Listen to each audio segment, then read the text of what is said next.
आज हम चैप्टर 6 त्रिभुज एक्सरसाइज 6.2 क्वेश्चन नंबर 4 को सॉल्व करेंगे। देखते हैं हमें क्वेश्चन नंबर 4 में क्या दिया हुआ है।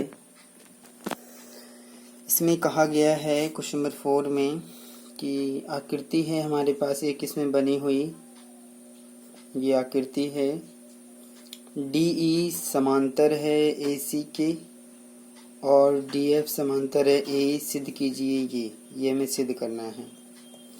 तो मैं इस क्वेश्चन को सॉल्व कर रहा हूँ। इसका चित्र यहाँ बना हुआ है, आप इसको ध्यान से देख लीजिए। इसको मैं सॉल्व करूँगा क्वेश्चन नंबर 4 को। तो जब हम क्वेश्चन नंबर 4 को सॉल्व करेंगे तो यहाँ पर हमारे पास कुछ चीज़ें दिया हुआ भी है, जैसे कि मैं यहाँ लिख देता हूँ। दिया है हमें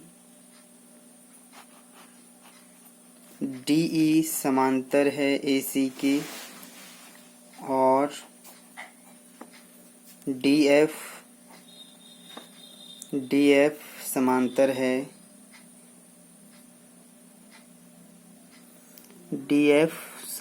है AE की। ये हमें दिया हुआ है, तो ये दिया है, ये हमें सिद्ध करना है। ये हमारा क्वेश्चन है पूरा। तो ठीक है, फिर इसको सिद्ध करते हैं।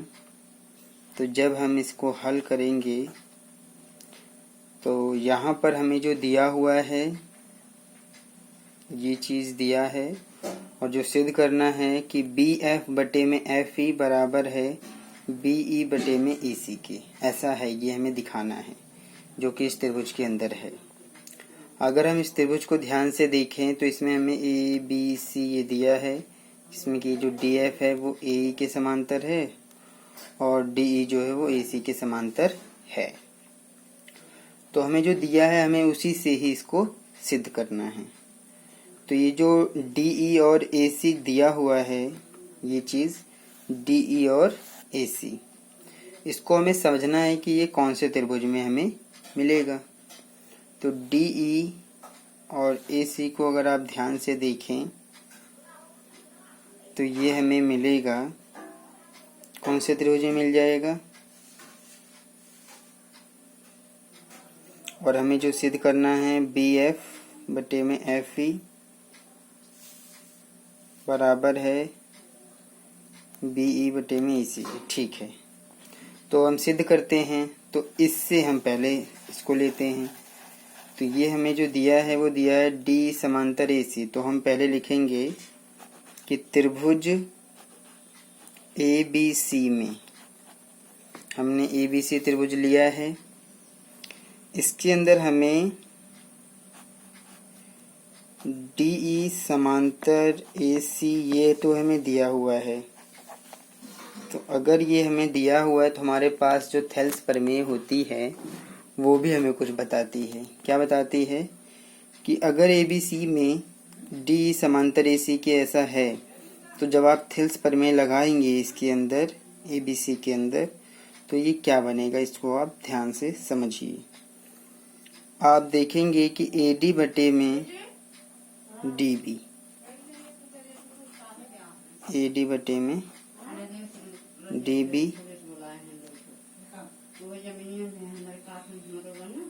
बराबर हो जाएगा हमारा AD बटे में DB, ये बराबर हो जाएगा हमारा इसके। इसको अगर आप लिखेंगे तो EC बटे में आ जाएगा हमारा, बटे में आ जाएगा EC बटे में BE। जो दिया है हमें उसके अकॉर्डिंग ही चलना है। मैं इसको ठीक से लिख देता हूँ।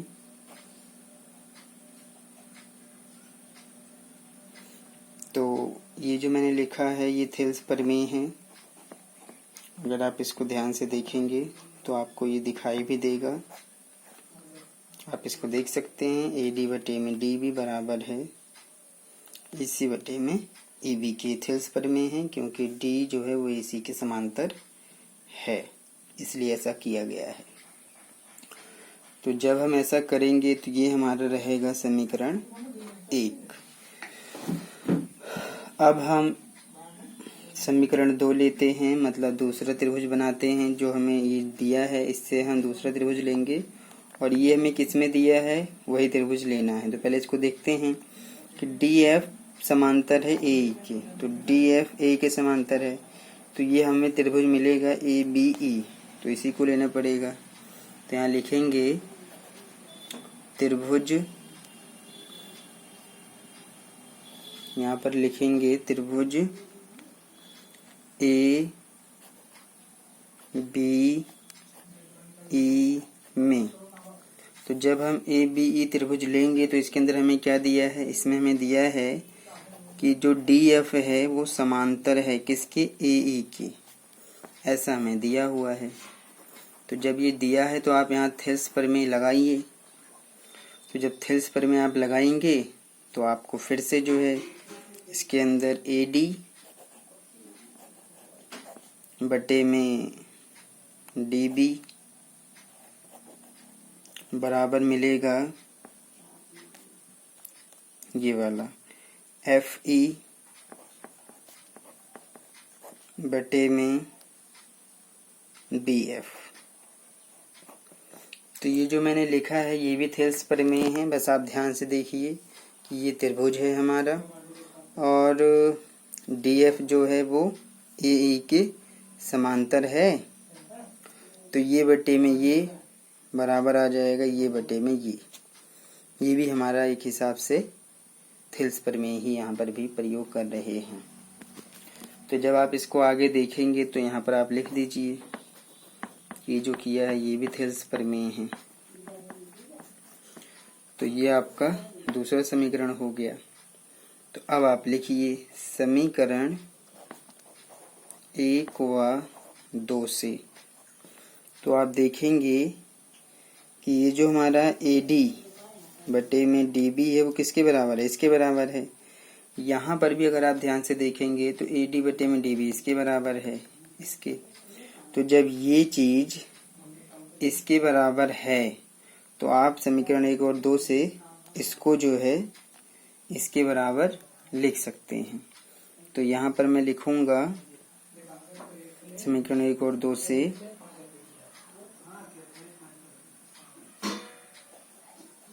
EC बटे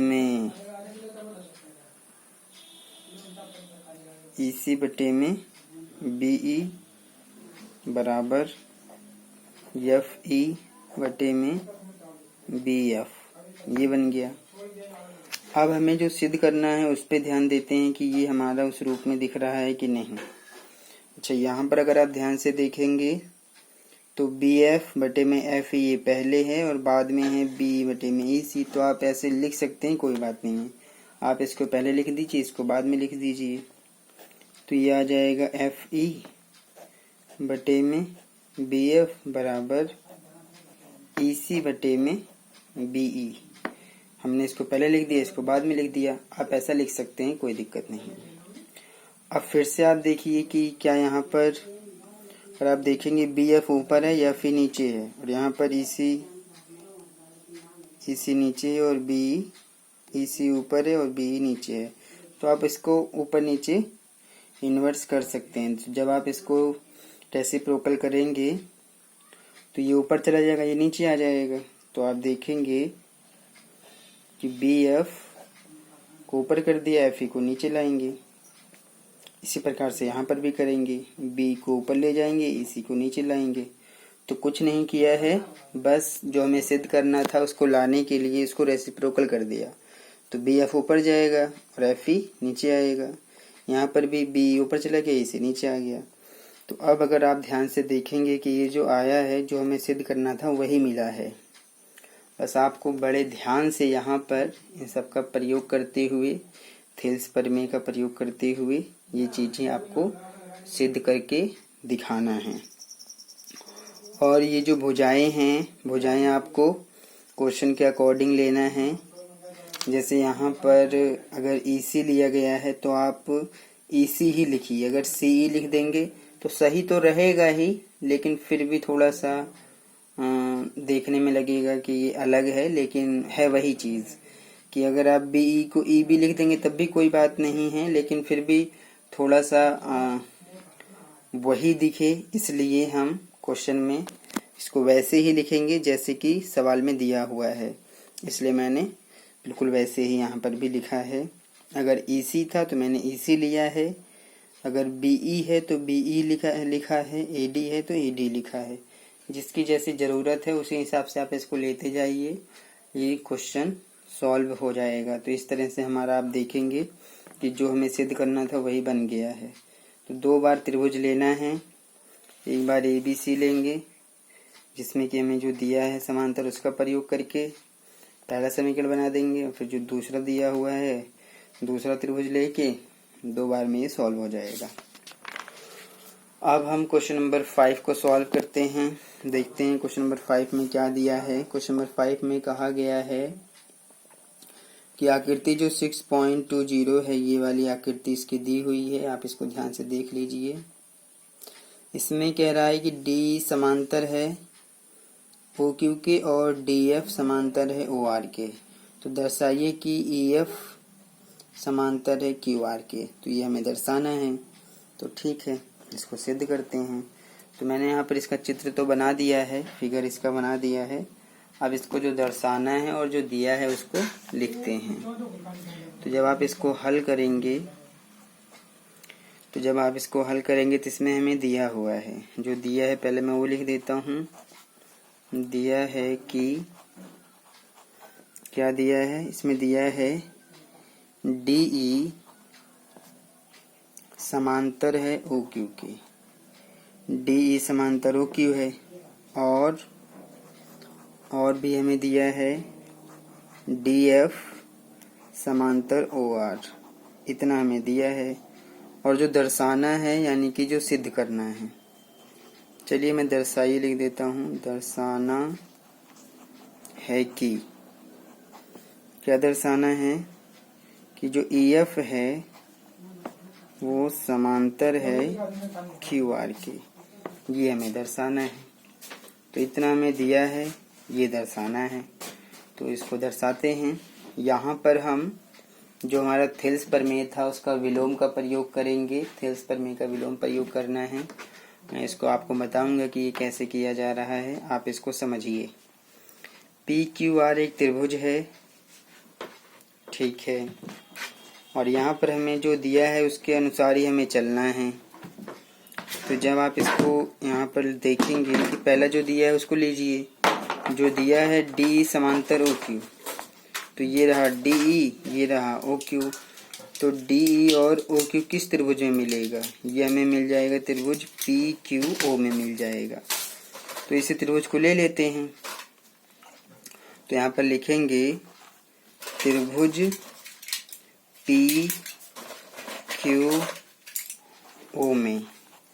जब त्रिभुज पी क्यू ओ लेंगे तो इसके अंदर हमें जो दिया है उसको लिखते हैं।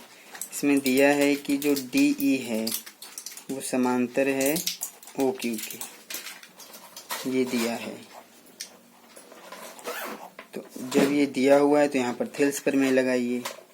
तो जब थेल्स प्रमेय आप लगा देंगे पी क्यू ओ में, तो ये आपका इस प्रकार से लिखा जाएगा। इसमें लिखा जाएगा पी ई बटे में ई क्यू बराबर हो जाएगा हमारा, बराबर हो जाएगा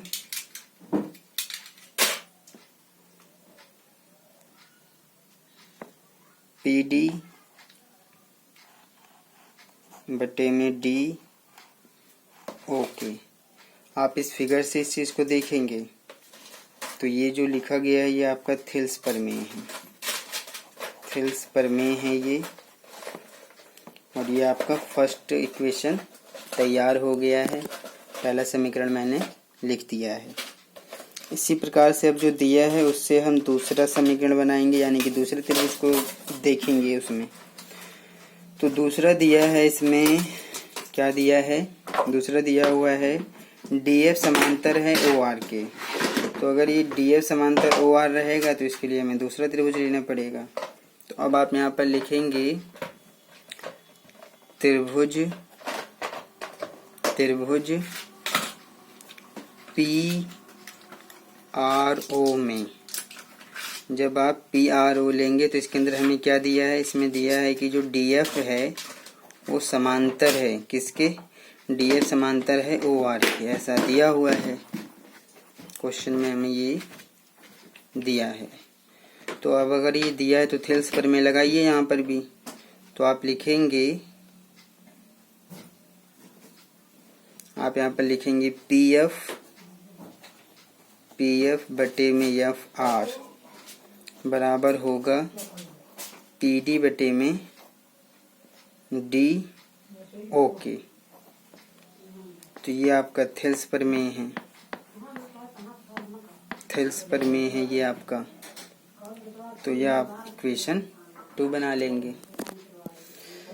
तो अब आप समीकरण 1 और 2 का प्रयोग कीजिए। जो समीकरण 1 यहाँ पर बना है और जो समीकरण 2 यहाँ पर बना है, तो आप यहाँ लिखिए समीकरण 1 व 2 से आप देखेंगे कि जो PE बटे में EQ है वो किसके बराबर है, वो बराबर है PD बटे में DO के।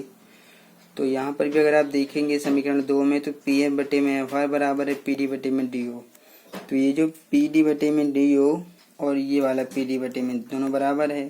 तो अगर ये और ये बराबर है तो आप इस पूरे के बराबर कर सकते हैं समीकरण 1 और 2 से। तो यहाँ पर आप लिखेंगे, क्या लिखेंगे कि PE बटे में EQ बराबर है PF बटे में FR के, ऐसा हो जाएगा। तो अब आप इसको यहाँ देखिए त्रिभुज के अंदर कि ये जो हमने यहाँ पर सिद्ध दर्शाया है, इसको आप त्रिभुज चित्र में जाके समझिए। अब ये है क्या, ये दिया है, ये जो आया है ये आया है PE बटे में EQ बराबर हो गया है PF बटे में FR के। तो अब आप त्रिभुज PQR के ऊपर समझिए कि PQR में ये जो लाइन है, रेखा है, वो इन दोनों भुजाओं को एक ही अनुपात में बांट रहा है। ये जो मैंने यहाँ पर लिखा है इसका मतलब यही है, ये जो यहाँ पर आया इसका मतलब ये है कि ये जो रेखा है EF, ये रेखा भुजा PQ और PR को एक ही अनुपात में बांट रहा है, यानी कि समानुपात है। तो इसका मतलब ये हो गया कि ये जो रेखा EF है वो QR के समांतर हो जाएगा, ये रेखा इसके समांतर हो जाएगा, क्योंकि ये रेखा मतलब ये भुजा और ये भुजा एक ही अनुपात में यहाँ पर विभाजित हो गई हैं। तो अब आप यहाँ पर लिखिए, यहाँ पर लिख देते हैं, चूंकि रेखा कौन सी रेखा, EF भुजा, या फिर आप यहाँ लिखिए रेखा EF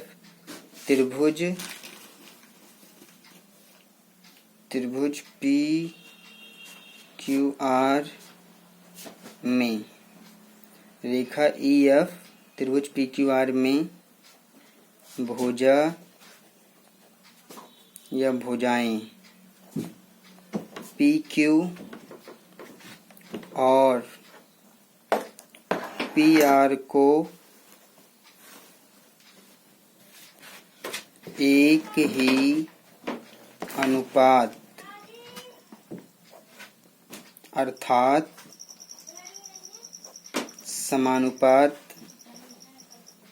समानुपात में विभाजित करती है। अतः आप कह सकते हैं कि जो EF है वो समांतर हो जाएगा QR के, ऐसा बिल्कुल हो जाएगा। ये जो यहाँ पर लिखा है ये सबूत है हमारा कि जो EF है वो इस भुजा को और इस भुजा को एक ही अनुपात में बांट रहा है। तो जब ये एक ही अनुपात बढ़ता है तो हमारी जो थेल्स प्रमेय का विलोम हमने 6.2 पढ़ा था, वो कहती है कि अगर ऐसी कंडीशन बन जाए जिसमें दो भुजाएं किसी त्रिभुज में एक ही अनुपात में बढ़ जाती हैं, तो वो जो रेखा होती है वो तीसरी भुजा के समांतर हो जाती है। तो इस प्रकार से आप कह सकते हैं रेखा EF त्रिभुज PQR की भुजाएं PQ और PR को एक अनुपात में समानुपात में विभाजित करती है, अतः ये आप कह सकते हैं कि ऐसा है, बिल्कुल है। अब हम क्वेश्चन नंबर 6 को सॉल्व करते हैं। देखते हैं क्वेश्चन नंबर 6 में क्या दिया है। इसमें हमें दिया है आकृति 6.21 में क्रमशः OP, OQ और OR पर स्थित बिंदु हैं ABC इस प्रकार हैं कि AB समांतर है PQ के और AC समांतर है PR के। दर्शाइए कि BC समांतर है QR की, ये हमें दर्शाना है। ठीक है, तो इसमें हमें जो दिया है और जो दर्शाना है उसका प्रयोग करते हैं। ये हमारा क्वेश्चन था पूरा, आप इसको ध्यान से देख लीजिए और समझ लीजिए। क्वेश्चन नंबर 6 को सॉल्व करेंगे। तो क्वेश्चन नंबर 6 में जो हमें दिया है और जो दर्शाना है उसके हिसाब से इसका चित्र यहाँ पर बना हुआ है। तो इसमें जो दिया है पहले वो लिख लेते हैं। हमें जो दिया है इसके अंदर दिया है कि क्या दिया है, हमें दिया है AB समांतर है PQ के और AC समांतर है PR के, ऐसा है। और जो दर्शाना है कि जो BC है समांतर है QR के, ये हमें दर्शाना है। ठीक है, तो अब इसको दर्शाते हैं। जो दिया है उसी का प्रयोग करेंगे और क्वेश्चन को पूरा सॉल्व कर देंगे।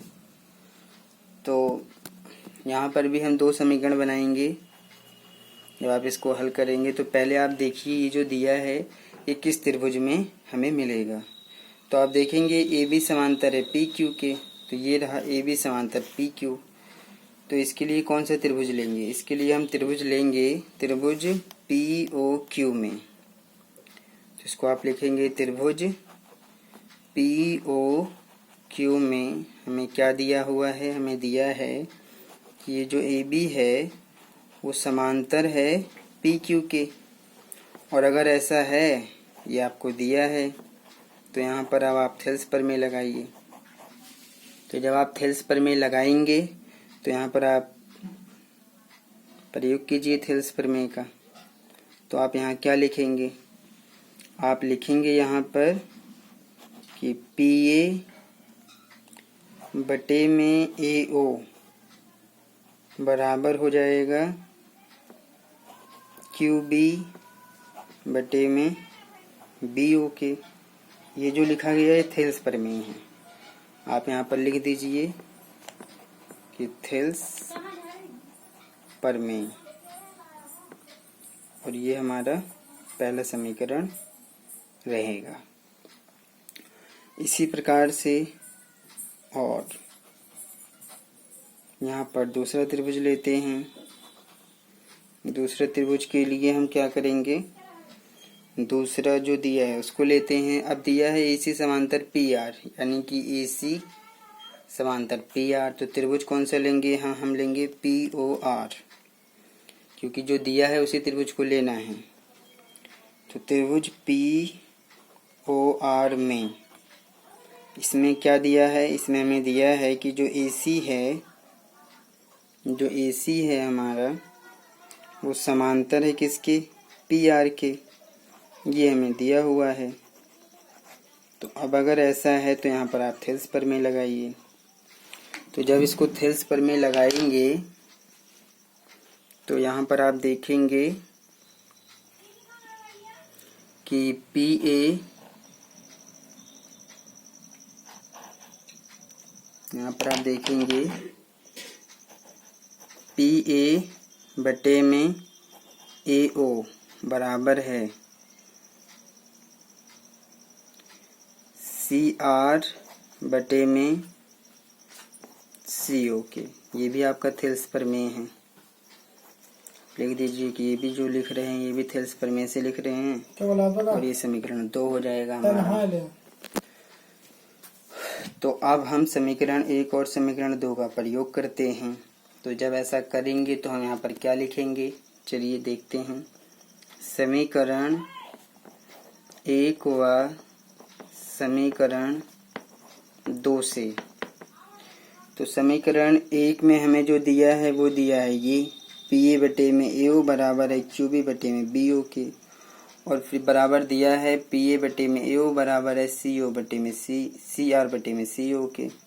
तो आप देखेंगे ये चीज़ इसके बराबर दिया हुआ है, तो ये जो है हिस्सा वो इसके बराबर आप कह सकते हैं समीकरण 1 और 2 से। तो आप लिख देंगे यहाँ पर कि क्यू बी बटे में बी ओ बराबर कर देंगे आप सी आर बटे में सी ओ के। ऐसा आप समीकरण 1 और 2 से कर सकते हैं। उसके बाद ये जो आपने लिखा है ये सही है। अगर आप इसको थोड़ा सा इस क्वेश्चन के अकॉर्डिंग बनाना चाहते हैं तो आप इसको थोड़ा सा मॉडिफाई करके या आप इसको रेसिप्रोकल करके आप इसको कर दीजिए, बी ओ ऊपर लिख दीजिए और क्यू बी को नीचे। ऐसे यहाँ पर भी कर देते हैं, सी ओ को ऊपर कर दिया और सी आर को नीचे कर दिया। तो ये हमारा बन गया। तो अब आप इसको ये जो बनाया गया है ये आप त्रिभुज में जाके देखिए कि ये क्या दे रहा है आपको। ये दे रहा है कि ये जो हमारा त्रिभुज है ओ क्यू आर, आप त्रिभुज को ध्यान से देखिए, आप त्रिभुज को ध्यान से देखिए। त्रिभुज ओ क्यू आर में अगर आप ध्यान से देखेंगे ओ क्यू आर में, तो जो ओ बी है बटे में है क्यू बी बराबर सी ओ बटे में सी आर। मतलब क्या हो गया, त्रिभुज ओ क्यू आर में जो भुजा ओ क्यू और ओ आर है वो एक ही अनुपात में विभाजित हो रहा है। तो अगर ऐसा हो रहा है तो जो बी सी है वो क्यू आर के समांतर हो जाएगा। जो थेल्स प्रमेय का विलोम है उसके आधार पर आप कह सकते हैं कि जो बी सी है वो क्यू आर के समांतर है। तो आप इस चीज़ को लिखिए यहाँ पर कि चूंकि रेखा, कौन सी रेखा, बी सी,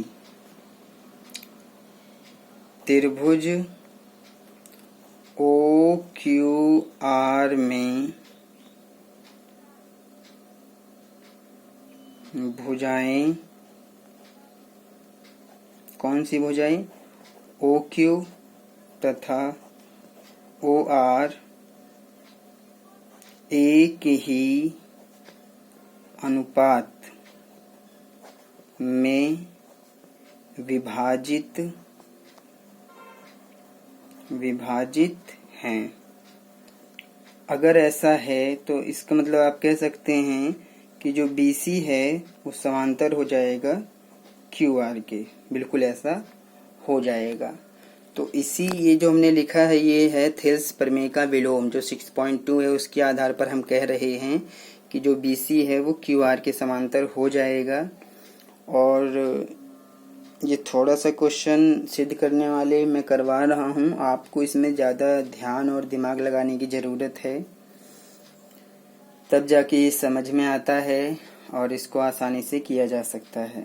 इजी तो बहुत है लेकिन पहले हमें इसके कॉन्सेप्ट को समझना होता है। बहुत बारीक चीज़ों का हमें यहाँ पर ध्यान रखना पड़ता है, एक एक चीज़ का। तो बाकी ये इसी प्रकार से सिद्ध किया जाएगा जो कि मैंने कर दिया है। अब हम क्वेश्चन नंबर 7 के ऊपर आते हैं। देखते हैं क्वेश्चन नंबर 7 में क्या दिया है। क्वेश्चन नंबर 7, तो क्वेश्चन नंबर 7 में कहा गया है कि प्रमेय 6.1 का प्रयोग करते हुए, यानी कि जो थेल्स प्रमेय है उसका प्रयोग करना है। सिद्ध कीजिए कि एक त्रिभुज की एक भुजा के मध्य बिंदु से होकर दूसरी भुजा के समांतर खींची गई रेखा तीसरी भुजा को समद्विभाजित करती है। याद कीजिए कि आप इसे कक्षाओं में सिद्ध कर चुके हैं और यहाँ पर हमें प्रमेय 6.1 का प्रयोग करना है। ठीक है, तो ये हमें जो सवाल दिया है वो कुछ इस प्रकार से है कि यहाँ पर वो कह रहा है कि आप एक त्रिभुज लीजिए, त्रिभुज ले लीजिए आप। मान लीजिए मैंने एक त्रिभुज लिया है, मैंने लिया है A बी सी। अब कह रहा है कि एक त्रिभुज की एक भुजा के मध्य बिंदु से, माने कि ए बी ले लिया मैंने, इसका मध्य बिंदु ले लिया, इसको डी मान लेते हैं। मध्य बिंदु से दूसरी भुजा के समांतर खींची गई रेखा, यानी कि अब मैं यहाँ से एक रेखा खींच रहा हूँ और ये जो रेखा है वो इसके समांतर है और तीसरी भुजा को समद्विभाजित करता है, यानी कि इस भुजा को समद्विभाजित करवाना है, तो इसको आप ई मान लीजिए। क्वेश्चन को पढ़ना और समझना काफ़ी इम्पोर्टेंट है। अगर आप क्वेश्चन को पढ़ के समझ पाते हैं तो आप जान पाएंगे कि हमें करना क्या है और दिया क्या है। तो मैं यहाँ पर आपको एक एक चीज़ लिख के बताता हूँ कि हमें क्या दिया है और क्या करना है। हमें जो दिया है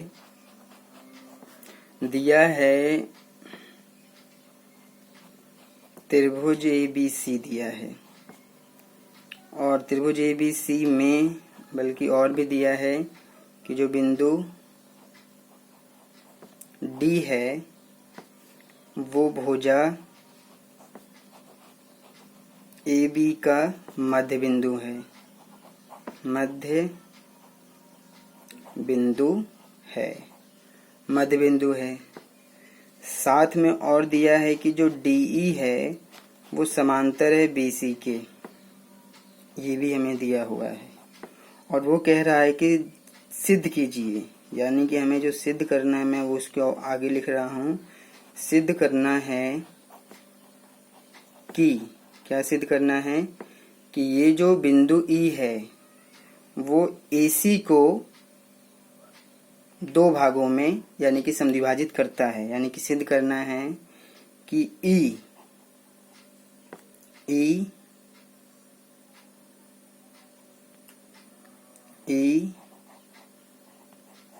भुजा AC को समद्विभाजित करता है, समद्विभाजित। और मैं आपको बता दूं समद्विभाजित का मतलब होता है समद्विभाजित करता है, समद्विभाजित का मतलब होता है दो बराबर भागों में बांटना। यानी कि जो ई बिंदु है वो AC भुजा को दो बराबर भागों में बांट रहा है, यानी कि AE बराबर करना है हमें AC के। अगर ऐसा कर देते हैं तो आप इस चीज़ को लिख सकते हैं कि जो E है वो भुजा AC को समद्विभाजित करता है। और हमें यहाँ पर जो प्रमेय प्रयोग करना है वो 6.1 प्रयोग करना है।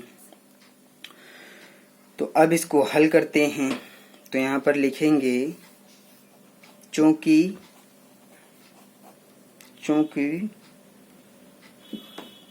D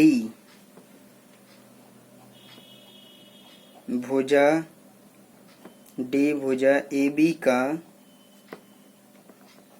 मध्य बिंदु है तथा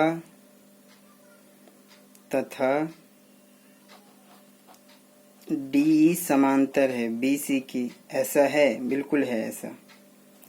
तो इसलिए हम क्या लिख सकते हैं, यहाँ पर आप थेल्स प्रमेय का प्रयोग कीजिए कि अगर DE और BC समांतर होंगे तो ये जो भुजाएं हैं, ये भुजा और ये भुजा, ये समानुपाती रहेंगी। क्यों रहेंगी समानुपाती? क्योंकि DE समांतर है BC के। तो आप इस भुजा को इसके समानुपाती कर सकते हैं। तो अब आप यहाँ पर लिखेंगे इसलिए AD बटे में DB बराबर है AE बटे में EC के। ये बराबर क्यों लिखा गया है? ये हमने थेल्स प्रमेय प्रयोग किया है। ये आपका क्या है? ये थेल्स प्रमेय है। थेल्स प्रमेय क्यों है? क्योंकि जब DE BC के समांतर हो जाएगा तो इसका मतलब ये जो भुजाएं हैं वो समानुपाती हैं, तो जो कि हमने यहाँ पर लिख दिया थेल्स प्रमेय से। तो अब अगर ये ऐसा है तो अब आप इसको समझिए। अगर D AB का मध्य बिंदु हो जाएगा तो जो AD है और DB है ये बराबर हो जाएंगे। आप यहाँ पर लिखिए, क्योंकि डी भुजा AB का मध्य बिंदु है।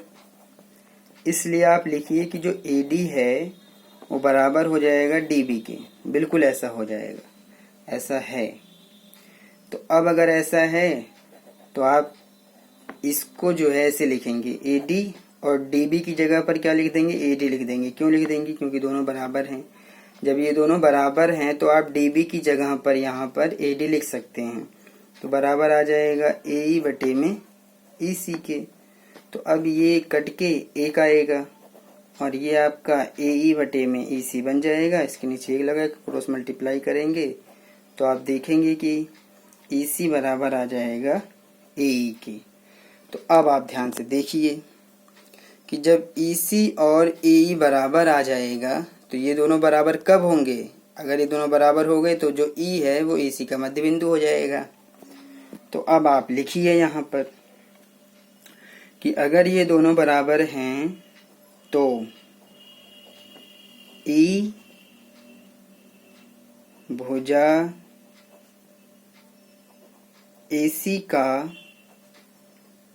मध्य बिंदु है।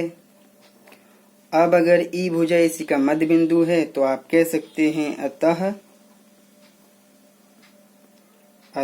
E भुजा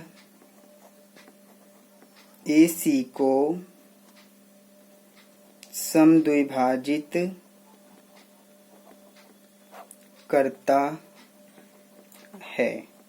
और यही हमें सिद्ध करना था। क्वेश्चन बहुत ही इजी है, बस हमें बारीक चीज़ों का ध्यान में रखते हुए इसको सिद्ध करना है। आप इसको कर पाएंगे, बस आप इसको ध्यान से समझिए और जो दिया है और जो करना है उस पे गौर कीजिए। मैं तो सिद्ध करता जा रहा हूँ, आप इसको ध्यान से समझिए कि ये कैसे किया जा रहा है। अब हम क्वेश्चन नंबर 8 को सॉल्व करते हैं और देखते हैं क्वेश्चन नंबर 8 में क्या दिया है। क्वेश्चन नंबर 8 में हमें दिया हुआ है कि प्रमेय 6.2 का प्रयोग करते हुए सिद्ध कीजिए कि एक त्रिभुज की किन्हीं दो भुजाओं के मध्य बिंदुओं को मिलाने वाला रेखाखंड तीसरी भुजा के समांतर होती है। याद कीजिए कि आप इसे कक्षाओं में सिद्ध कर चुके हैं। ठीक है, तो ये तो हमारा क्वेश्चन है। तो यहाँ पर भी जो दिया है और जो सिद्ध करना, मैं यहाँ लिखता हूँ कि हमें यहाँ पर क्या दिया है। यहाँ पर भी एक त्रिभुज बनाना चाहिए था, तो यहाँ पर भी एक त्रिभुज बना लेते हैं, सही रहेगा इसको करने के लिए। ये हमारा त्रिभुज है ABC, ये त्रिभुज हो गया। किसी त्रिभुज की किन्हीं दो भुजाओं के मध्य बिंदुओं को मिलाने वाली रेखा। तो अगर हम AB और AC दो भुजाएं लेकर इनके मध्य बिंदु निकाल दें और उनको मिला दें इस तरह से, और इसको D और इसको E नाम दे दें, तो तीसरी भुजा के समांतर होती है, यानी कि ये इसके समांतर है, ये हमें बताना है। ठीक है, तो दिया है कि ये हमें जो दिया, मैं यहाँ लिख रहा हूँ, त्रिभुज ABC में बिंदु D और E भुजा या भुजाएं AB और AC का मध्य बिंदु है और सिद्ध करना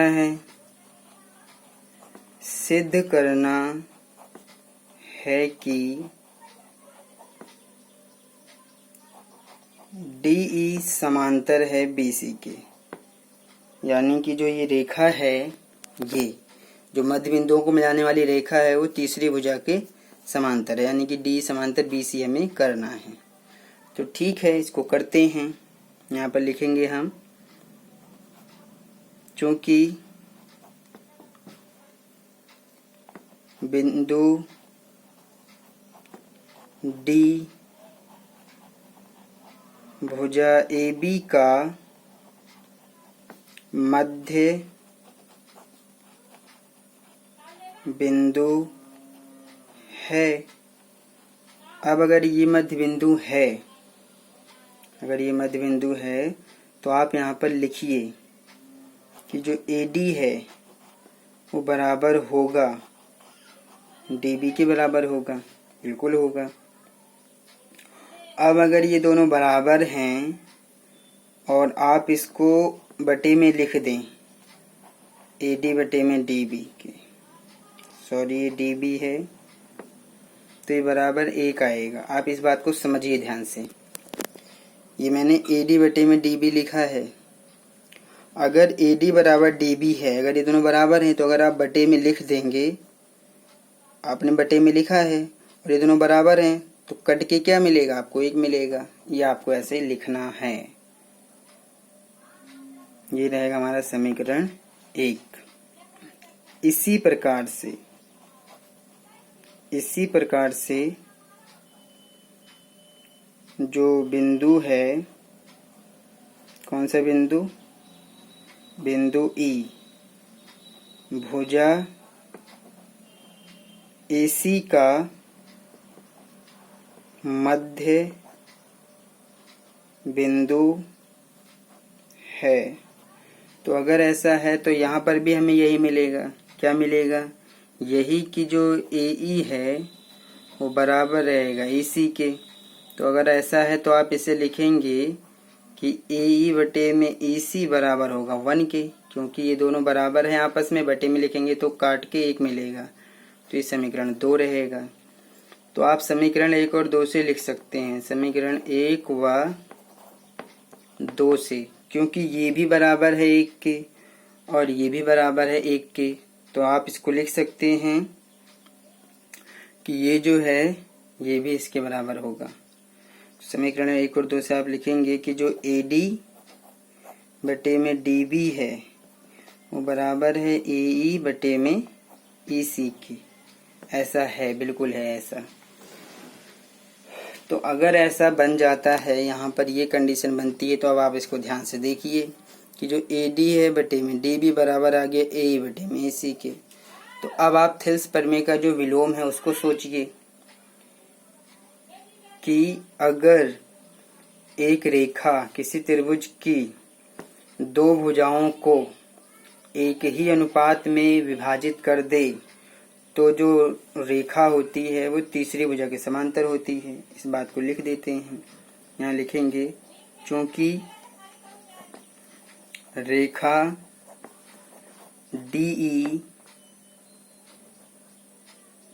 DE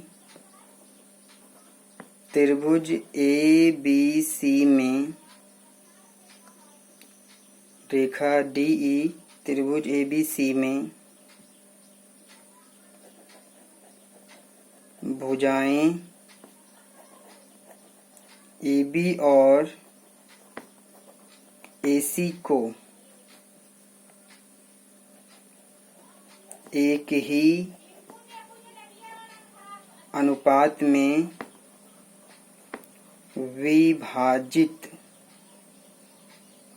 विभाजित करती है। अतः आप कह सकते हैं कि जो DE है वो समांतर है BC के। बिल्कुल ऐसा है, DE समांतर हो जाएगा BC के, क्योंकि यही हमारी प्रमेय भी बोलती है। 6.2 प्रमेय भी यही बताता है हमें। तो इस प्रकार से हमारा ये क्वेश्चन भी सॉल्व हो गया है। अब हम क्वेश्चन नंबर 9 पे चलते हैं और क्वेश्चन नंबर 9 को सॉल्व करते हैं। देखते हैं क्वेश्चन नंबर 9 में हमें क्या दिया हुआ है। तो क्वेश्चन नंबर 9 को पढ़ते हैं। इसमें दिया है ABCD एक समलंब है जिसमें ए बी समांतर डी सी है तथा इसके विकर्ण परस्पर बिंदु ओ पर प्रतिच्छेद करते हैं। दर्शाइए कि ए ओ बटे में बी ओ बराबर है सी ओ बटे में डी ओ के। ये हमें दर्शाना है। तो ठीक है, इसको मैं चित्र बनाता हूँ। यहाँ पर जब हम इसको चित्र बनाएंगे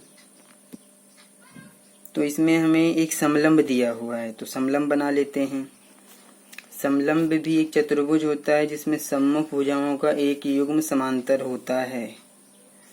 तो अब अगर ये हमारा एक समलंब हो जाएगा तो उसका नाम लिख दीजिए कि ए बी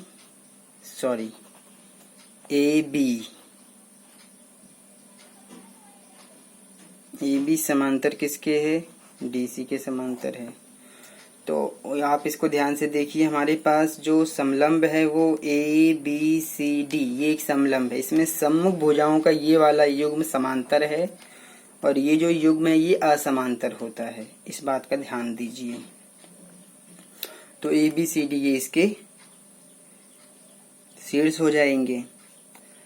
तो हमें इसमें दिया जो है उसको लिख लेते हैं। दिया है कि जो ए बी है वो समांतर है डी सी के और इसके विकर्ण ओ पर प्रतिच्छेद करते हैं। तो विकर्ण भी खींचिए। आप ए सी को इस तरह से मिला लीजिए और बी डी को भी मिला लीजिए इस तरह से, और ये ओ पर काट रहे हैं। यहाँ पर लिखिए तथा विकर्ण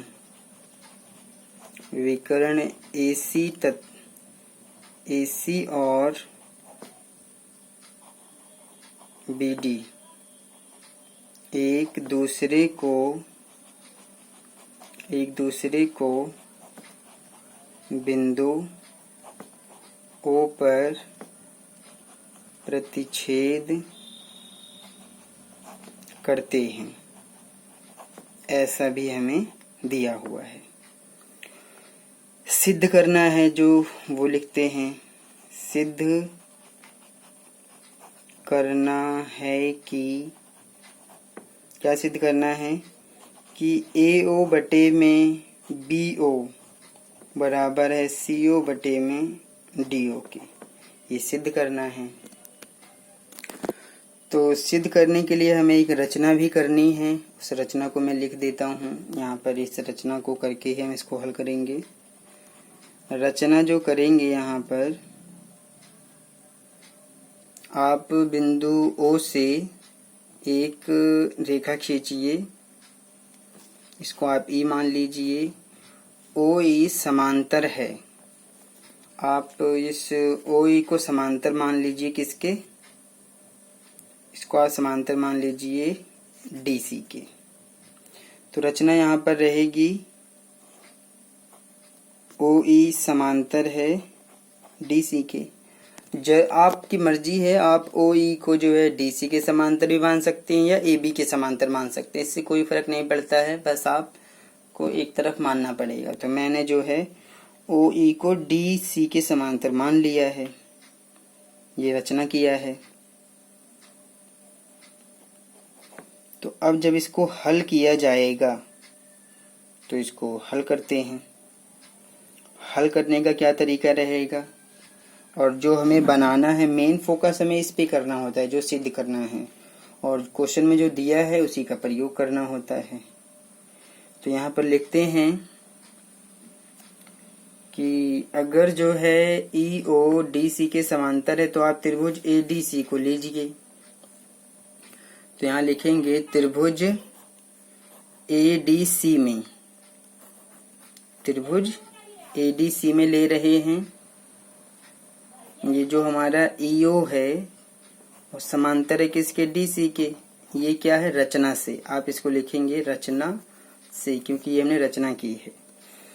तो अब आप यहाँ पर थेल्स प्रमेय लगा दीजिए। थेल्स प्रमेय क्या कहता है कि जो ए ई बटे में ई डी है वो बराबर है ए ओ बटे में सी ओ के। ऐसा है, जो कि थेल्स प्रमेय है। ये थेल्स प्रमेय। आप इसको समीकरण 1 मान लीजिए। अब यहाँ पर हम समीकरण 1 तो बना चुके हैं, समीकरण 2 और बनाना है। तो आप यहाँ पर लिखिए और एक त्रिभुज और लेते हैं, क्योंकि ये जो हमारा ईओ है वो डीसी के समांतर है और डीसी किसके समांतर है? एबी के।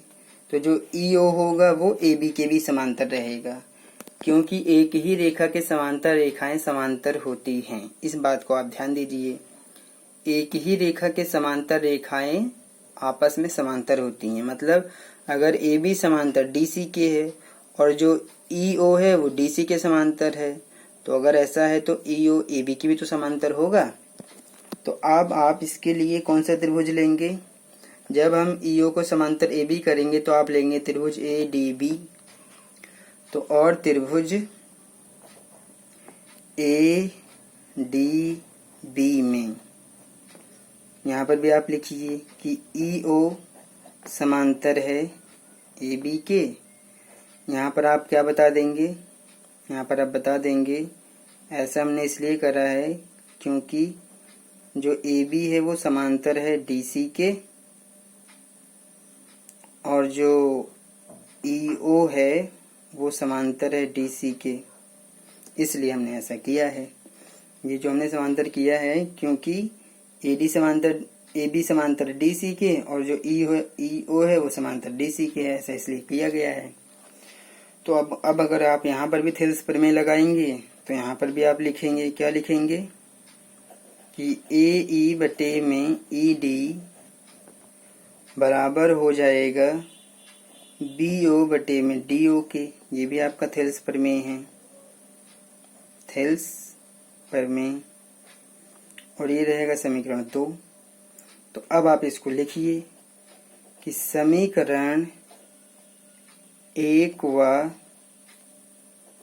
2 से, समीकरण 1 और 2 से आप क्या लिखेंगे? आप देखेंगे कि ये जो AE बटे में ED है वो किसके बराबर है? इसके बराबर है। और फिर AE बटे में ED भी इसी के बराबर है। तो आपस में ये वाला हिस्सा इसके बराबर है, तो ये जो होगा वो भी इसके बराबर आएगा।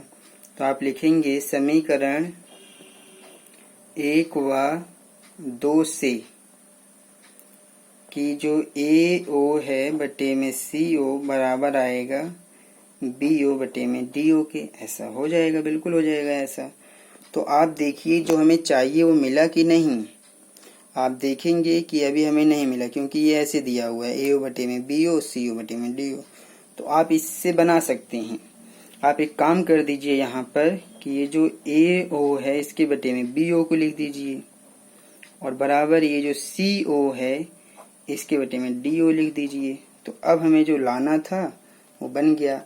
आप इसको ये बनाने के लिए आप ऐसा कर सकते हैं कि इसके बटे में आप इसको लिख दीजिए और इसके बटे में इसको लिख दीजिए। इस तरह से बिल्कुल बन जाएगा। अगर हम ऐसा करेंगे तभी बनेगा, वरना नहीं बन पाएगा। तो इस तरह से हमारा क्वेश्चन नंबर 9 भी सॉल्व हो गया है। अब हम क्वेश्चन नंबर 10 जो कि लास्ट है ये, इसको भी सॉल्व करके एक्सरसाइज 6.2 को फिनिश करते हैं। क्वेश्चन नंबर 10 में हमें दिया है कि एक चतुर्भुज है ABCD। तो पहले यहाँ पर एक चतुर्भुज बनाते हैं। एक चतुर्भुज मैंने बना दिया है। अब क्योंकि इस चतुर्भुज को हमें समलंब सिद्ध करना है, इसलिए मैं जो चतुर्भुज बना रहा हूँ वो समलंब की तरह ही रहेगा, क्योंकि समलंब भी सिद्ध करना है ना, इसलिए मैं ऐसा कर रहा हूँ। तो चतुर्भुज ABCD की विकर्ण परस्पर बिंदु O पर इस प्रकार प्रतिच्छेद करते हैं कि AO बटे में BO बराबर है CO बटे में DO के। तो दर्शाना है ABCD एक समलंब है। तो यहाँ पर हमें एक चतुर्भुज दिया हुआ है ABCD, ये हमें चतुर्भुज यहाँ पर दिया हुआ है। तो इसका नाम लिखते हैं, नाम लिखते हैं ABCD। ये चतुर्भुज लिख दिया गया है। अब अगर ये ABCD एक चतुर्भुज है तो इसके जो विकर्ण है ये O पर प्रतिच्छेद कर रहे हैं। तो ये इसके विकर्ण ले लेते हैं। ये इसका AC विकर्ण हो गया और ये आपका BD विकर्ण हो गया, ये भी विकर्ण, और ये ओ पर प्रतिच्छेद कर रहा है। तो जो दिया है हमें और जो सिद्ध करना है, आप क्वेश्चन को देखिए कि एक चतुर्भुज ABCD के विकर्ण बिंदु परस्पर बिंदु O पर इस प्रकार प्रतिच्छेद करते हैं कि AO बटे में BO बराबर है CO बटे में DO के। हमें दर्शाना है कि ABCD एक समलंब है। तो जो दिया है वो सब लिखते हैं और जो सिद्ध करना है वो लिखते हैं। तो हमें दिया है एक चतुर्भुज हमें दिया है। कौन सा? ABCD, ये चतुर्भुज है। और इसके जो विकर्ण हैं, कौन से विकर्ण? AC और BD एक दूसरे को बिंदु O पर प्रतिच्छेद करते हैं। अब अगर यहाँ पर ऐसा है तो हमें जो दर्शाना है, और एक चीज और दिया है, इसमें दिया है कि AO बटे में BO बराबर है CO बटे में DO की, ये भी दिया हुआ है। दर्शाना है कि ABCD एक समलंब है। अब अगर ABCD यहाँ पर एक समलंब हो जाएगा तो इसके लिए हमें क्या करना पड़ेगा, इस चीज को समझते हैं। अगर हम इस चतुर्भुज के अंदर इन दोनों भुजाओं को यानी कि AB को DC के समांतर सिद्ध कर दें, अगर हम ये सिद्ध कर दें कि जो AB है वो DC के समांतर है, तो ये जो चतुर्भुज ABCD वो एक समलंब सिद्ध हो जाएगा। क्योंकि समलंब जो होता है वो एक ऐसा चतुर्भुज होता है जिसमें सम्मुख भुजाओं का एक युग्म समांतर होना चाहिए। तो कोई भी एक युग्म समांतर दिखा सकते हैं, तो इन दोनों को समांतर दिखाना आसान है, तो इसलिए इसको समांतर दिखाएंगे। यहाँ पर अब इसको सॉल्व करते हैं। एक चीज और था, ये जो यहाँ पर दिया हुआ है हमें इसको एक रूप में और लिखना था। मतलब इसको हमें ऐसे लिखना था जैसे क्वेश्चन में दिया है कि AO बटे में BO बराबर है CO बटे में DO के। तो इसको हमें एक रूप में लिखना है जो कि मैं आगे लिख दे रहा हूँ। इसको हमें ऐसे लिखना था कि इसके बटे में इसको और इसके बटे में इसको। तो ये इस प्रकार से लिखा जाएगा। ये लिखा जाएगा कि AO बटे में CO बराबर हो जाएगा BO बटे में DO के। मतलब देखिए ये हमें दिया हुआ था, इसी को हम ऐसे करके लिख रहे हैं। तो ये भी आपका दिया हुआ ही है, ये भी हमें दिया है, ऐसी कोई बात नहीं है। बस हमने क्या किया है, इसके बटे में इसको लिख दिया, इसके बटे में इसको लिख दिया। ये चीज आपको दिया हुआ ही है, तो आप इसको ऐसा लिख सकते हैं। अब हमें इसके अंदर एक रचना भी करना है। रचना क्या करेंगे, वही कि आप OE को समांतर कर दीजिए। किसके समांतर कर दीजिए? आप OE को समांतर कर दीजिए, किसके? AB के समांतर कर दीजिए। तो यहाँ पर लिखते हैं कि रचना OE समांतर है किसके? AB के समांतर है। मतलब ये हमने खींचा है, ये हमने ड्रॉ किया है, ये रचना किया है कि OE समांतर AB है। ऐसा हमने रचना किया है, ड्रॉ किया है, खींचा है। तो इस प्रकार से जब हम इसका प्रयोग करेंगे तो अब आप लिखिए कि ये जो त्रिभुज है, कौन सा त्रिभुज है? त्रिभुज ले रहे हैं DAB में, त्रिभुज DAB में। तो जब हम इसमें देखेंगे कि जो हमारा EO है वो किसके समांतर है? EO समांतर है AB के, और ऐसा रचना से है। आप इसको लिखेंगे रचना से, हमने इसको समांतर कर दिया है। तो अब आप यहाँ थेल्स प्रमेय लगा दीजिए। तो थेल्स प्रमेय क्या कहती है? थेल्स प्रमेय कहती है कि ये जो हमारा DE आया हुआ है, डी ई बटे में ई ए वो बराबर होगा सी ओ बटे में ए ओ के, ऐसा है। तो अब अगर ऐसा है तो ये आपका क्या है, ये आपका थेल्स प्रमेय है, थेल्स प्रमेय है ये। तो अगर ये ऐसा लिखा गया है थेल्स प्रमेय से, इस त्रिभुज के अंदर हमने जो त्रिभुज लिया है DAB में थेल्स प्रमेय लगा दिया है यहाँ पर, तो इसको आप ऐसे भी लिख सकते हैं। कैसे लिख सकते हैं, आप इसको जरूरत के हिसाब से उल्टा भी कर सकते हैं। तो जब आप इसको उल्टा करेंगे तो ये EA ऊपर पहुंच जाएगा और जो DE है वो नीचे आ जाएगा। यहाँ पर भी आप AO को ऊपर लिख के CO को नीचे लिख सकते हैं और आप इसको समीकरण 1 मान सकते हैं। मानना तो हमें इसी को था, लेकिन इससे हमारा काम नहीं हो पाता, इसलिए जब इसको उल्टा कर देंगे तो उसको समीकरण 1 मानेंगे, क्योंकि ये जो बना है वो इसी से बनाया है। बस इसको उल्टा कर दिया, इसको उल्टा कर दिया, तो ये हमारा ये बन जाएगा। तो ये समीकरण हमारा 1 बन गया है। और जो समीकरण 2 है, 2 कहाँ से लाएंगे आप, 2 इसको ले लीजिए जो दिया है, आप लिखिए तथा AO बटे में CO बराबर है किसके, BO बटे में DO के। ये आपका रचना, वैसे तो ये आपको दिया हुआ है, आप इसको लिखिए कि दिया है, और ये आपका समीकरण 2 भी रहेगा। तो अब आप यहाँ से क्या लिखेंगे कि समीकरण 1 व 2 से, कि आप अगर इसको ध्यान से देखें तो ये किसके बराबर है, इसके बराबर है, और जो AO बटे में CO वो इसके बराबर है। तो अगर ये आपस में बराबर हैं, आप ध्यान से देख लीजिए, अगर ये आपस में बराबर हैं तो ये भी आपस में बराबर रहेंगे, बिल्कुल बराबर रहेंगे। तो अगर ये हिस्सा इसके बराबर है और ये हिस्सा भी इसी के बराबर है तो ये बराबर हो गए, तो ये भी बराबर हो जाएंगे। तो आप यहाँ पर लिखेंगे कि EA बटे में DE बराबर है किसके, बराबर हो जाएगा BO बटे में DO के। अब इसको हम जाके देखेंगे, ये जो आया है इसको जाके देखेंगे कहाँ पर ये दिख रहा है, चतुर्भुज के अंदर जाके देखते हैं। तो ये EA बटे में DE आया है, तो EA बटे में DE ठीक है, बराबर आया है BO बटे में DO के, ठीक है। तो आप इसको ध्यान से समझिएगा, यहाँ पर जो कहा गया है कि DE मतलब ये चीज़ कि DE बटे में, यहाँ पर आप लिख लीजिए इसको ध्यान से।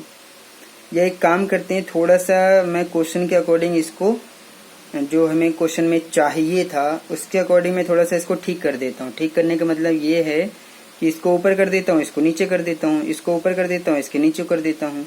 ऐसा करने से थोड़ा सा क्वेश्चन और अच्छी तरह से समझ में आएगा, तो मैं ऐसा कर देता हूँ, इसको ऊपर इसको नीचे। तो आप इसको इस प्रकार से लिख देंगे। कैसे लिख देंगे, आप इसको लिख देंगे कि DE बटे में EA, DE बटे में EA बराबर लिख देंगे DO ऊपर BO नीचे आ जाएगा, DO ऊपर और BO नीचे आ जाएगा, बिल्कुल ऐसा कर देंगे आप। तो अब जब इसको यहाँ से देखा जाएगा, अगर आप इसको देखेंगे इस चीज़ को ध्यान से, देखिए DE के बटे में EA यानी कि ये बटे में ये आ गया है, और DO बटे में BO आ गया है, ठीक है। तो अब आप क्या देख रहे हैं, आप देख रहे हैं कि ये जो हमारा त्रिभुज है, कौन सा, DAB, ये जो त्रिभुज है यहाँ पर समानुपाती, क्या समानुपाती है, ये भुजा और ये भुजा समानुपाती हो जाएगा। तो ये समानुपाती हो जाएगा, तो ये जो हमारा EO है वो AB के समांतर हो जाएगा। तो लेकिन ये तो हमने रचना से ही कर दिया था, हाँ ये चीज़ तो रचना से ही हो गई थी। और हमें जो दिखाना था, हमें दिखाना था कि ये जो EO है वो DC के समांतर दिखाना था।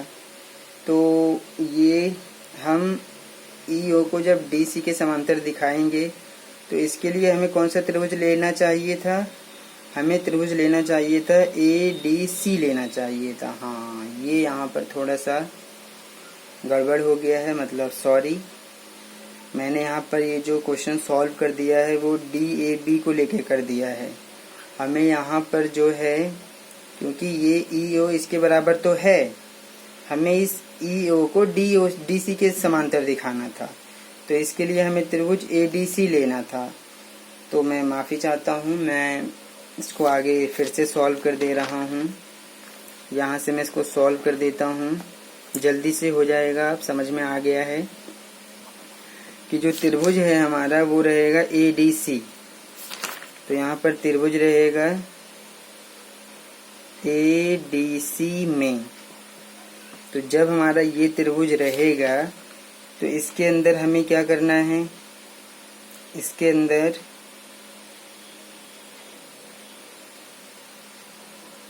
लेकिन ये फिर EO इसके समांतर भी नहीं है। यहाँ थोड़ा सा गड़बड़ हो रहा है। वैसे क्वेश्चन तो यहाँ से सॉल्व हो जाना चाहिए था। देखता हूँ मैं, थोड़ा सा कुछ गड़बड़ है। तो यहाँ पर अगर ये सब आ गया है,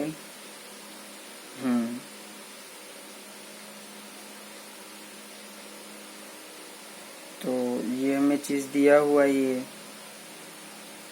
हो, ठीक है ठीक है ठीक है, बिल्कुल बिल्कुल सही है।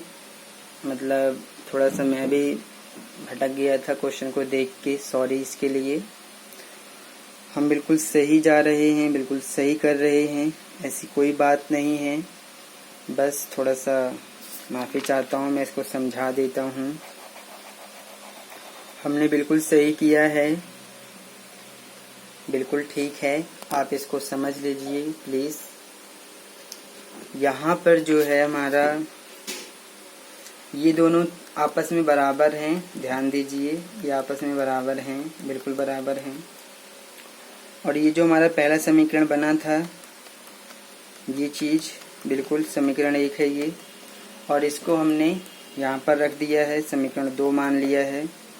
समीकरण 1 और 2 से यहाँ पर आप देख सकते हैं कि ये सब आपस में बराबर हैं। ध्यान दीजिए प्लीज़, आप इसको ध्यान से समझिए कि ये दोनों आपस में बराबर हैं, बिल्कुल बराबर हैं, बिल्कुल बराबर हैं आपस में, और ये भी आपस में बराबर है। तो अगर ये दोनों भी बराबर हैं तो ये भी बराबर होगा। तो आप एक काम कर दीजिए, क्वेश्चन के अकॉर्डिंग जो है, क्वेश्चन के अकॉर्डिंग लीजिए, आप बराबर कर दीजिए क्वेश्चन के अकॉर्डिंग। ये जो हिस्सा है इसको बराबर कर दीजिए इसके, बिल्कुल कर दीजिए। इसको इसके बराबर कर दीजिए। ऐसा हम जो कर रहे हैं वो इस क्वेश्चन के अकॉर्डिंग कर रहे हैं, इस क्वेश्चन को सॉल्व करने के लिए कर रहे हैं। ऐसा बिल्कुल आप कर सकते हैं। अब क्योंकि ये भी आपस में बराबर हैं, ये भी आपस में बराबर हैं, तो हमें ज़रूरत जो है वो इन दोनों की है बराबर करने की, इन दोनों को बराबर करने की ज़रूरत है। तो समीकरण 1 और 2 से आप इसको बराबर कर दीजिए। तो अब आप इस चीज़ को छोड़ दीजिए, इसको छोड़ दीजिए और आप इसको छोड़ दीजिए। तो अब आप बराबर करिए, इसको बराबर करिए। EA बटे में DE, मैं यहाँ पर लिख रहा हूँ EA बटे में DE। जब EA बटे में D बराबर करना है, हमें किसके बराबर करना है, इसके AO बटे में CO के बराबर करना है, बिल्कुल AO बटे में CO के। ये थोड़ा सा क्वेश्चन भ्रमित कर देने वाला था, अच्छा हुआ थोड़ा सा दिमाग में समझ में आ गया ये। तो ये जो मैं, आप ध्यान से समझिए, ये आपस में बराबर है, ये भी आपस में बराबर है, ये इसके बराबर है, ये इसके बराबर है, ये इसके बराबर है, तो ये आपस में बराबर है, ये भी आपस में बराबर होंगे। तो हमें जो ज़रूरत है वो इन दोनों को बराबर करने की ज़रूरत है क्वेश्चन के अकॉर्डिंग। तो इसलिए मैंने इन दोनों को बराबर कर दिया। तो जब मैं इन दोनों को बराबर कर दूंगा तो अब मैं यहाँ पर आ जाऊँगा। तो अब अगर मैं इसको सीधा करना चाहता हूँ तो मैं यहाँ पर सीधा कर सकता हूँ, DE को ऊपर भेज दूंगा और EA को नीचे लाऊंगा, और यहाँ पर भी ऐसे CO ऊपर चला जाएगा, AO नीचे आ जाएगा। अब आप इस चीज़ को इस चित्र में जाके देखिए। तो जब आप देखेंगे कि DE बटे में EO, यानी कि ये बटे में ये बराबर किसके है, CO बटे में AO के, यानी कि CO बटे में AO के। अब आप क्वेश्चन कंप्लीट हो चुका है। अब आप ध्यान से देखिए, ये दोनों बटे में आ गया है, ये दोनों, मतलब कि भुजा AD और AC समानुपाती हो चुका है। तो जो हमारा त्रिभुज है ADC, इसके अंदर ये जो रेखा है किसके समांतर हो जाएगी, DC के समांतर हो जाएगी, बिल्कुल हो जाएगा। तो आप यहाँ पर इस चीज को देख लीजिए कि त्रिभुज ADC में ये जो भुजा है और ये भुजा है वो एक ही अनुपात में विभाजित हो चुका है यहाँ पर। तो आप कह सकते हैं कि EO समांतर हो जाएगा DC के। तो यहाँ पर आप लिखेंगे, चूंकि रेखा, कौन सी रेखा, OE त्रिभुज, कौन सा त्रिभुज, ADC में भुजाएं, कौन कौन सी भुजाएं, DA या फिर AD और AC, सीधा AD और AC को एक ही अनुपात में अर्थात समानुपात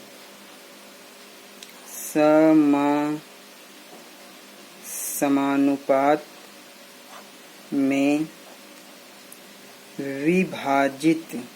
विभाजित करता है, बिल्कुल करता है ऐसा। तो जब ऐसा हो जाएगा तो आप ADC त्रिभुज के अंदर देखेंगे कि जो EO है वो DC के समांतर हो जाएगा। अतः आप कह सकते हैं, अतः EO समांतर हो जाएगा किसके, DC के समांतर हो जाएगा। अब आप लिखिए, परंतु जो हमारा EO है वो तो AB के भी समांतर है, बिल्कुल है, EO AB के भी तो समांतर है। इसलिए जो AB है वो बिल्कुल समांतर हो जाएगा DC के। अतः आप कह सकते हैं कि ABCD एक समलंब है। तो ये क्वेश्चन ऐसे सॉल्व होना था। थोड़ा सा भ्रमित हो गया था मैं, सॉरी इसके लिए, गर्मी की वजह से ऐसा हो गया था। अब यहाँ पर मैंने क्वेश्चन जो सॉल्व किया है बिल्कुल ऐसे ही सॉल्व होगा। अच्छी तरह से आप इसको समझ लीजिए। यहाँ पर जो समीकरण 1 और 2 बन रहा है इस पर गौर कीजिए। हमें जो ज़रूरत था उस ज़रूरत के हिसाब से हमें यहाँ बराबर करना था। तो मैंने इसलिए इन दोनों को बराबर किया था क्योंकि मुझे इन दोनों को बराबर करना था। तो इसलिए जो हमारा बराबर होने के बाद जो त्रिभुज था ADC, उसके अंदर जो हमारा OE है वो DC के समांतर हो पाया। तो OE इसके भी समांतर है तो ये इसके भी समांतर, तो आपस में समांतर हो गया। जब ये समांतर हो गया तो AB समांतर DC हो गया।